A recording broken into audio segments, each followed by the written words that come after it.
अर्जुन के आंगन में अभिमन्यु की पत्नी उत्तरा के गर्भ से एक बहुत सुंदर बेटे ने जन्म लिया, जिसका नाम परीक्षित रखा गया। बोलिए परीक्षित महाराज की। अब वो परीक्षित धीरे धीरे आंगन में सियाने होने लगे। आंगन में जिस समय सियाने होने लगे हैं और इधर महाराज वासुक के आंगन में नागनी के गर्भ से जब एक बिटिया को जन्म हो तो नागनी ने दासी को बुलाकर कहा है, बहन तू मेरा एक काम कर दे, जरा सभा में चली जा, मेरे महाराज को आंगन में बुला कर ले आ। दासी ने जाकर के महाराज वासुक से कहा है, महाराज आपको आपकी रानी आंगन में बुला रही है। महाराज वासुक आंगन में पहुंचे, नागनी से जाकर पूछने लगे, कहिए आपने हमें क्यों बुलाया? नागनी कहने लगी, क्यों महाराज आप सारे दिन सभा में बने रहते हो। महाराज वासुक पूछने लगे, क्या हो गया, क्यों रो रही हो? आंखों में आंसू लेकर के नागनी बोली, महाराज ना तो मेरे बेटा पैदा हुआ न बेटी पैदा हुई, गर्भ भी खंडित हो गया। महाराज वासुक बोले, अच्छा हुआ, अब हम अर्जुन को ये खबर कर देंगे कि ना हमारे घर में बेटा पैदा हुआ न बेटी पैदा हुई, गर्भ भी खंडित हो गया। यानी नागिनी ने अपने पति से झूठ बोल दिया। भक्तों बही तो अट्टी बिटिया सुबिन ने अंगना में छिपाई ली, बल्लली को नाम नवल दे रखा गया। बोलिए नवल दे मैया की। इधर वो नवल दे धीरे धीरे आंगन में सियानी होने लगी। आंगन में जिस समय सियानी होने लगी, इधर एक दिन परीक्षित अर्जुन से कहने लगे हैं, बाबा हम विद्या ग्रहण करने के लिए जाएंगे। तो अर्जुन ने, याद रखना भक्तों, महात्मा सुखदेव जी समझा रहे हैं कि हे राजन परीक्षित, जब धनवंतर जी के पास में परीक्षित शिक्षा ग्रहण कर रहे हैं और इनकी विद्या जब पूरी हुई तो ये अपने आंगन में आए। आंगन में आकर के अर्जुन से कहने लगे हैं, बाबा अपनी जो बगिया है ना, उस बगिया में पहरेदार जो अमृत के कुआं पर खड़े रहते हैं, अरे बेमतलब की तनख्वाह ले जाते हैं, अब तो हम कुल्ले बड्डे हो गए, अब तो पहरेदारी हम कर लेंगे। अर्जुन ने बहुत मना किया लेकिन परीक्षित नहीं माने, बगिया में पहरेदारी करने लगे। और इधर एक दिन भक्तों जेठ को महीना रहे, नवल दे जो है स्नान करके छत पर चढ़ गई, सर के बाल छत के ऊपर सुखा रही थी। क्या दशा बनी है भक्तों।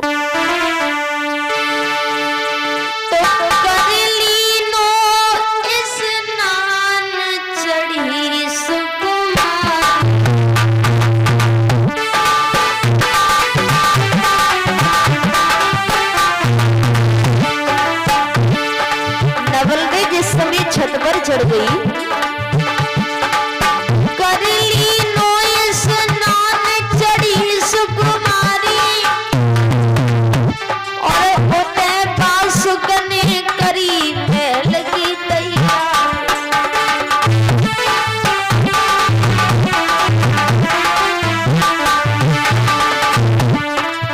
महाराज वासुक जब अपने आंगन के लिए चले,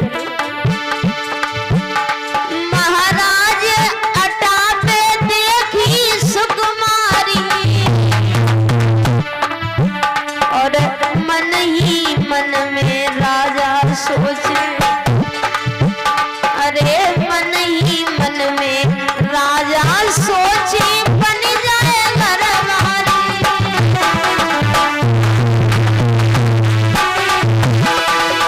भैया मुकेश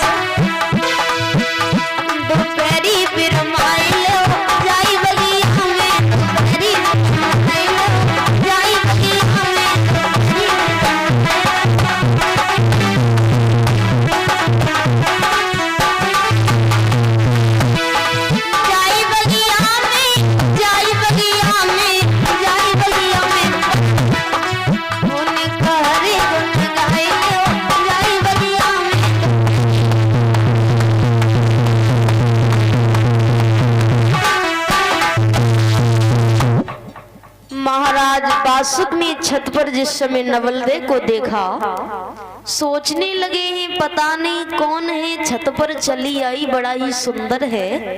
महाराज बासुक को नहीं पता कि ये हमारी बेटी है। महाराज बासुक ने छत पर जिस समय नवलदे को देखा, सोचने लगे हैं पता नहीं कौन है, छत पर चली आई, बड़ा सुंदर है। महाराज बासुक सोचने लगे कि अगर इसके साथ में हमारा विवाह हो जाए तो जिंदगी स्वर्ग बन जाए।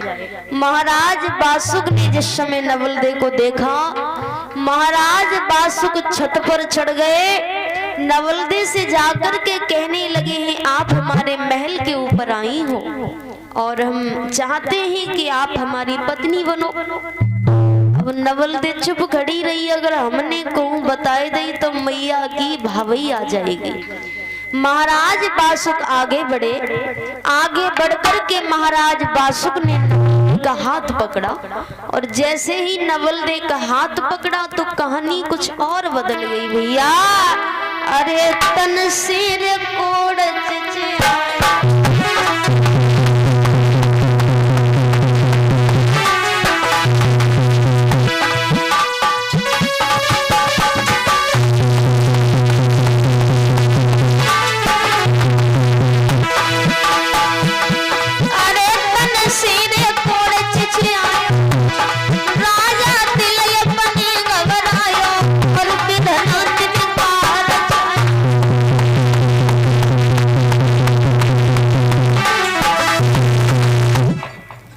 जैसे ही महाराज बासुक ने नवलदे का हाथ पकड़ा, महाराज बासुक के शरीर से कोढ़ चिचाने लगा।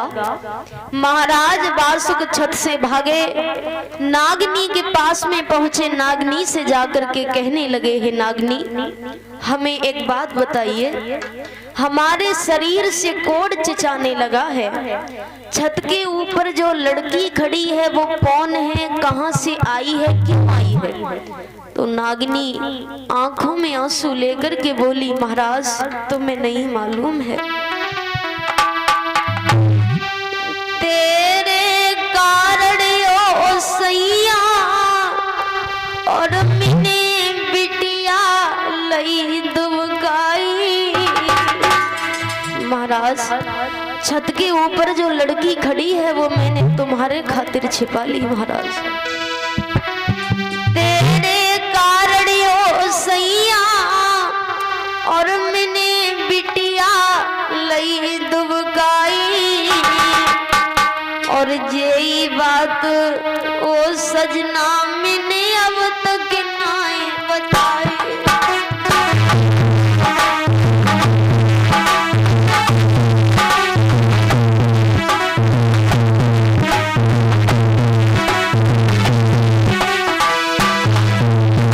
नागिनी बोली महाराज बेटा हो तो आंगन में मैं खुशियां लेती मनाई, बेटा हो तो आंगन में मैं खुशियां लेती मनाई, और बिटिया जन्मी आंगन में मैंने तासे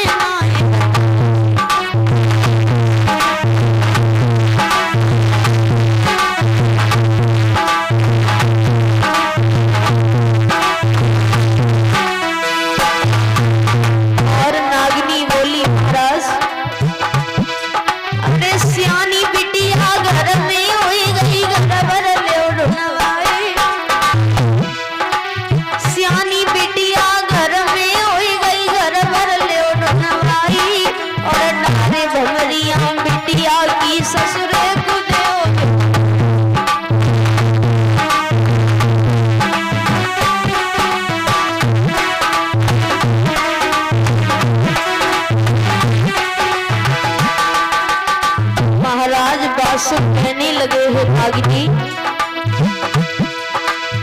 इतनी बात सुनी रनिया की राजा कैसे समझ आई,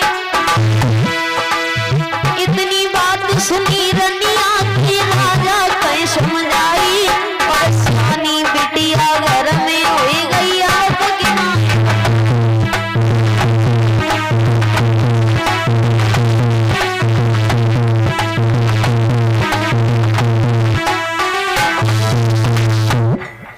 नागिनी बोली, महाराज छत के ऊपर जो लड़की खड़ी है वो मैंने तुम्हारे खातिर छिपा ली महाराज।